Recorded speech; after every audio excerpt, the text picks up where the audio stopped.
Hey, it's Darius, and we got a huge special going on to introduce I75 CMA exam. Click here for those testing before June 28th, and here for those testing September 2024 or after. It's just $89 a month in our huge introductory special. And of course, like I75 CPA review, you can cancel anytime or reach out to me and I'll cancel for you personally. I75 CMA is everything you need to pass part 1 of the CMA exam. Look for a link in the description in this video, and then get yourself on I75 with me, Darius Clark, because the right teacher makes all the difference. All right, let's look at operating leases now. So with an operating lease, the lease lasts longer than 1 year, but doesn't meet one of the 5 requirements for a finance lease. And even though it doesn't meet finance lease requirements, the asset and liability must be recorded on the lessee's books at lease inception. The lessee being the tenant, the lessor is the landlord. And since this chapter is about liabilities, we're going to be talking only about the lessee's books. And what makes this a little bit complex is the idea of present value. At lease inception, we said the lessee records an asset and a liability. The asset is known as a right of use asset. And that's because it's recognizing the fact that the lessee is only using this asset, doesn't own it. The asset is owned by the lessor. So the amount of lease liability recorded by the lessee is going to be the present value of the many lease payments. And the present value computation will always require the use of an appropriate interest rate. And the interest rate used in the present value calculation is the lessee's incremental borrowing rate. Unless the lessor's implicit rate is known to the lessee, then use the lessor's implicit interest rate to calculate present value for the lessee's lease liability. Using the implicit rate captures the return that the lessor expects to earn from the lease. And when the lessee knows the lessor's implicit rate, the lessee uses it to calculate the present value of the lease payments instead of using the lessee's incremental borrowing rate. Now they sound the same. You got the incremental rate, you got the implicit rate. What's the difference between the two? Well, the lessee's incremental borrowing rate is the same rate that the lessee would be charged if the lessee were to go out and buy this asset and finance it through a bank, and that rate might be 13% on the exam. But then they'll tell you that the lessor's implicit rate is 12%. So which one do you use? Well, when the lessee knows the lessor's implicit rate, then the lessee uses the lessor's implicit rate and doesn't use the incremental rate. So what's the lessor's implicit rate? What's that all about? Well, if you've ever seen one of these, this is a lease amortization schedule. And if you notice, it starts out with a balance of $33,795 and ends with 0 after 10 payments that are exactly the same amount, $5,000. And the payments are made every year. So there's 10 years of payments of $5,000, which is $50,000 in total. But the present value of those payments is only $33,795. Why? Because the lessee is not paying $50,000 all at once today. They're paying a total of $50,000 over 10 periods. But today that's worth $33,795 at an interest rate of, in this case, 10%. So this 10% interest rate is the implicit rate. It's the rate that's built into the payments by the lessor because the lessor is going to earn 10% over this 10-year period. And at the end, there's going to be a 0 balance left. After making 10 payments, the lessee will not have any liability left at all. Notice how, although each payment is an even $5,000, exactly the same each payment, a portion of the payment represents interest and a portion represents principal. And yet each payment is exactly $5,000. And at the end of 10 payments, there's a 0 obligation. The liability ends. And the only way that can happen and come out to an even 0 balance at the end is it has to be based on an interest rate.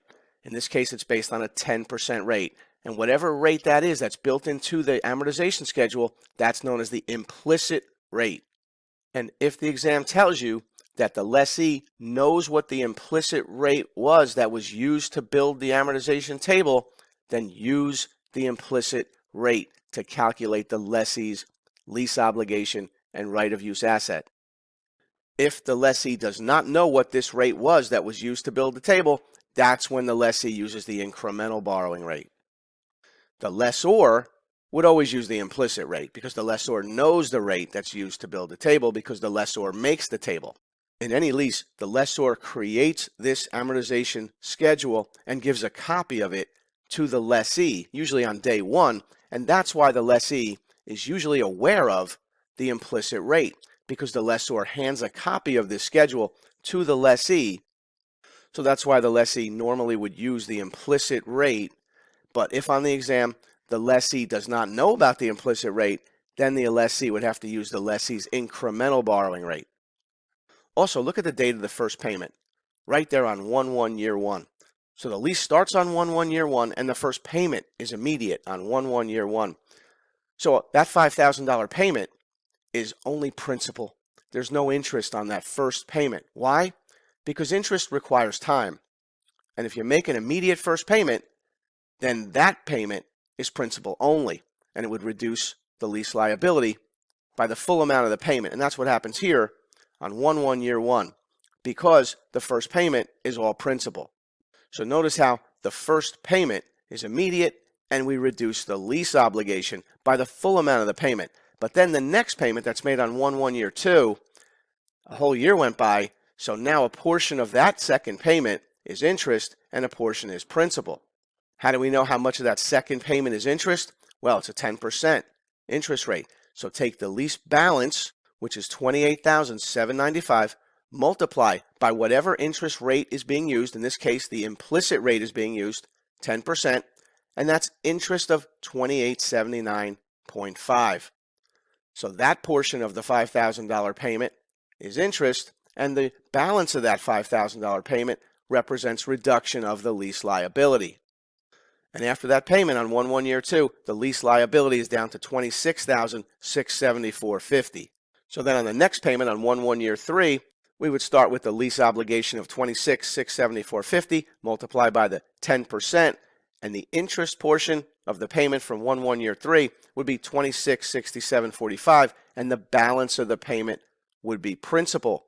$23,3255 would reduce the lease obligation from $26,674.50 down to $24,341.95.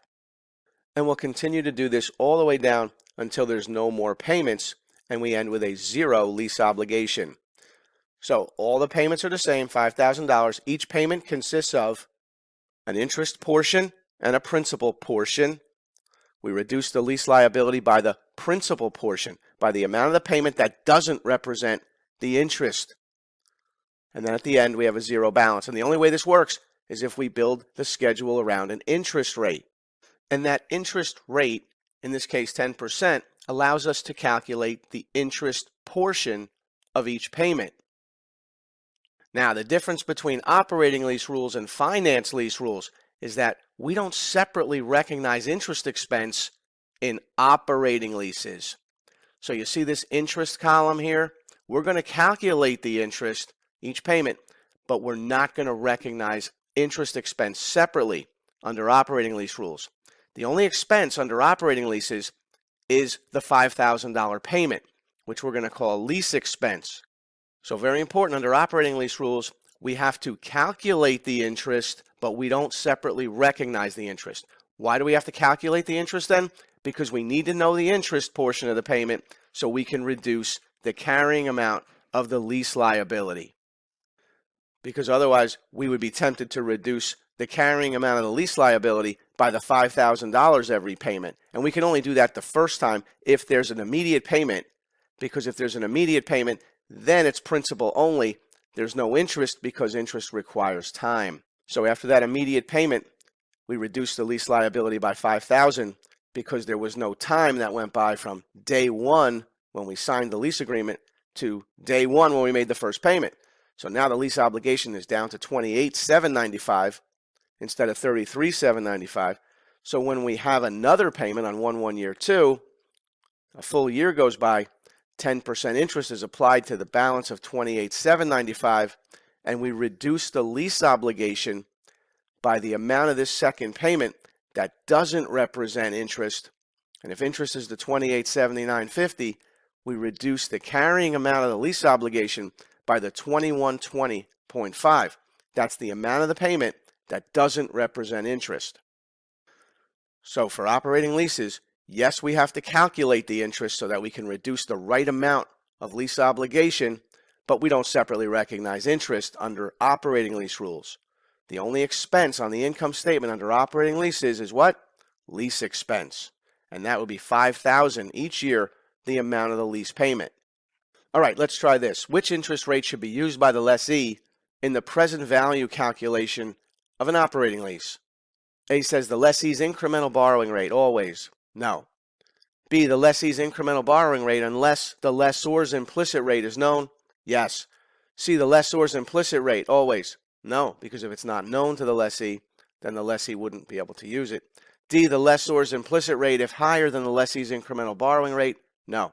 Letter B is correct. The lessee uses their own incremental borrowing rate for the present value calculation of the lease obligation, unless the lessor's implicit rate is known and therefore would be used instead.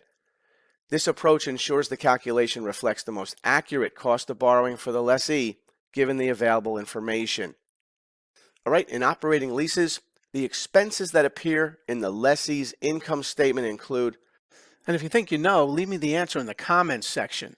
And remember to like and subscribe because it really helps the channel out a lot. And if you need more help with leases or any part of the CMA Part 1 exam, go to i75cpareview.com. Get yourself on I-75 with me, Darius Clark, because the right teacher makes all the difference.